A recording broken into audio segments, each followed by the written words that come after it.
Pakistan, a country with a population of over 230 million people and the 23rd largest economy in the world, is now facing one of the biggest economic crises in decades. It has resulted in hyperinflation, high unemployment rates, and an overall economic collapse. Pakistan is a central figure in China's Belt and Road Initiative and has one of the world's largest foreign workforce. However, political tensions with neighboring countries, corruption, and heavy debts have further complicated the economic crisis in Pakistan. In this video, we'll explore the causes of Pakistan's economic crisis, the impact it has had on the country and the region, and the steps being taken into solving this problem. Pakistan's economic crisis has numerous causes. Weak governance and political instability have been significant factors, weakening investor confidence in the country and contributing to corruption and pork barrel politics that undermine the country's fiscal position. Pakistan is also highly import-dependent, particularly with regard to energy, which renders it acutely vulnerable to hikes in global oil and gas prices. The pandemic did not help, and Pakistan's tense relations with India continue to deprive it of a potentially transformative trading and investment partner. And if that's not enough, the Pakistan rupee is crashing, having traded at an all-time low of 280 to the dollar. With foreign exchange reserves declining, the country is now facing its worst balance of payments crisis in peacetime. Pakistan is a uniquely troubling country. It is the world's fifth largest by population, prone to instability and extremism. The current economic collapse in Pakistan is compared to the economic collapse in Sri Lanka, but Pakistan is a larger and more regionally influential economy, and the world's sixth largest nuclear power. Pakistan has been facing economic challenges for a long time now,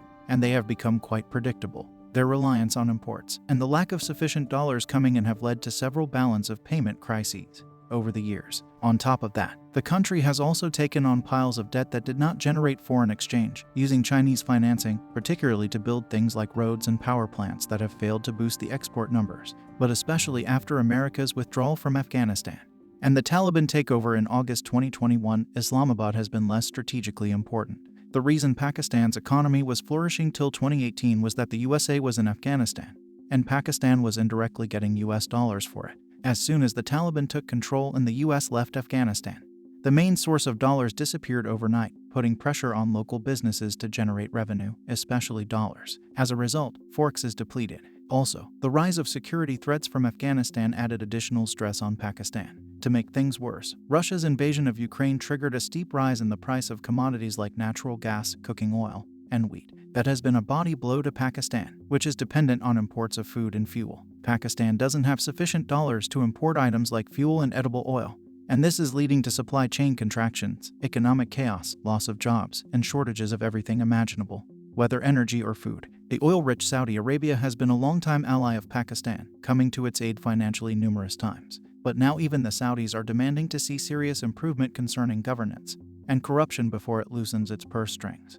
More recently, Pakistan has been a victim of climate change. Catastrophic floods in June of 2022 put one-third of the country underwater, affecting 33 million people and causing billions of dollars of damage and economic loss. That, combined with the already existing economic problems and the enduring impact of COVID-19, led the World Bank in early January to lower the country's growth projections from 4% last June to 2% for 2023, citing precarious economic situation, low foreign exchange reserves, and large fiscal and current account deficits as key reasons.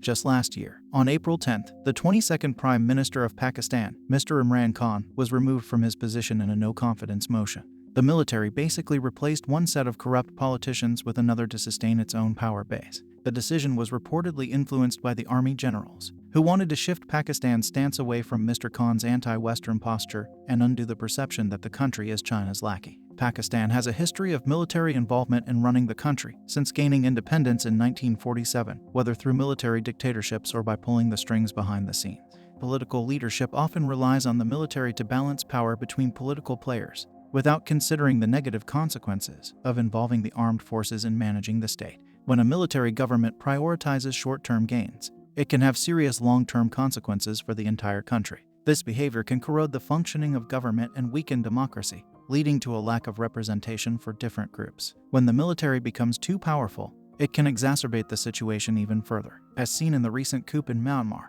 military intervention can completely undermine the will of the people and lead to widespread condemnation. In Pakistan, the military's involvement goes beyond politics and extends into business as well. Many current and former military personnel have taken on important roles that impact the country's economy. The military's business has grown significantly since 1954. This segment of the economy is not transparent to the public and is not held accountable by the government.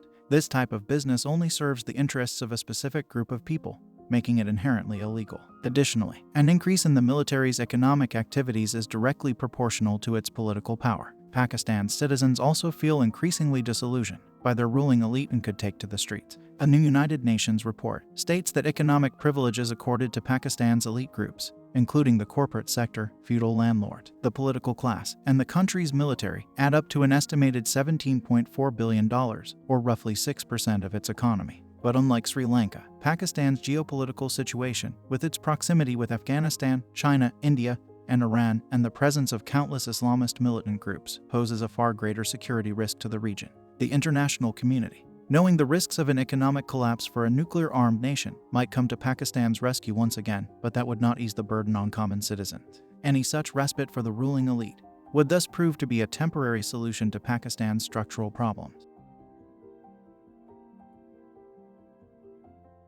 In Pakistan, the electricity supply to households and industries has been cut, as the country can no longer afford to buy natural gas or coal from overseas to fuel its power plants. This has forced residents to install diesel generators for power cuts and spare water tanks for when the taps run dry.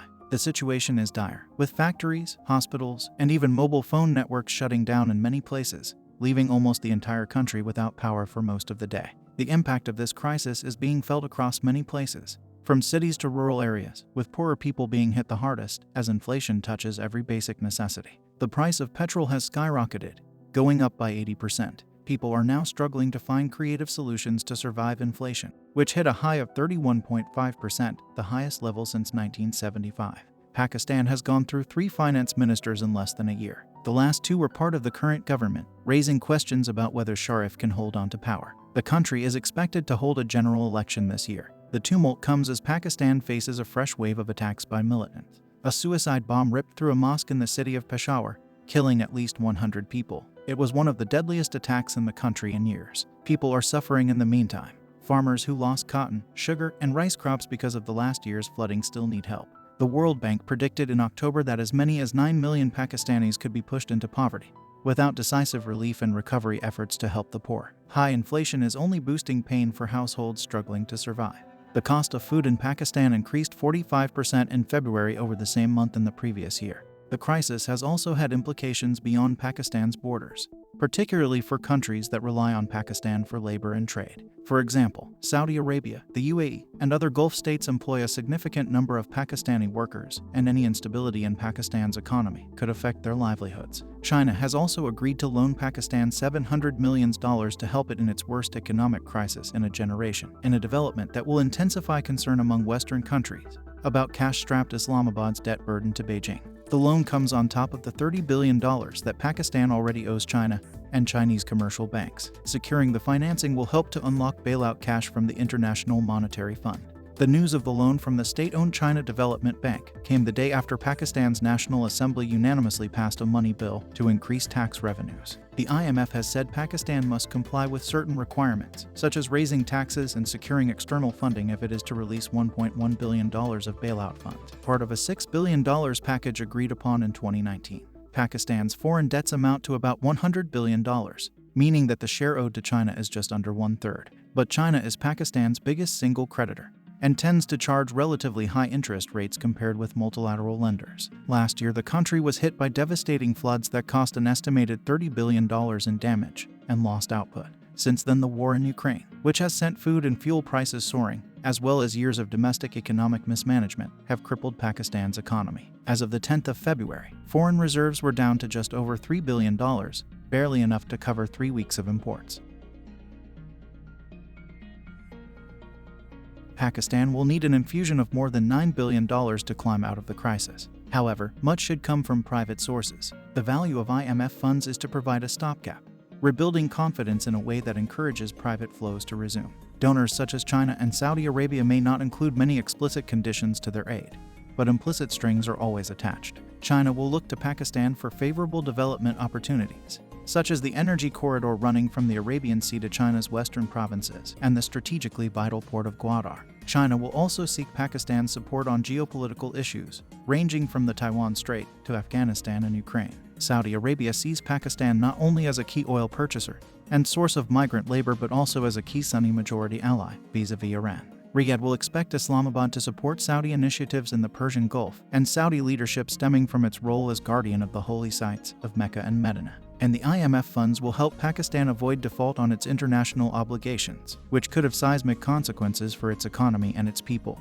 Replenishing foreign reserves is crucial in this regard. Aid programs will also help address the flood recovery, but this will be much more manageable if Pakistan's reserves rise to levels that instill confidence in its ability to pay its debts. To address the economic crisis, Pakistan's government has taken a range of measures, including seeking financial assistance from international organizations such as the International Monetary Fund and implementing structural reforms to address economic inefficiencies.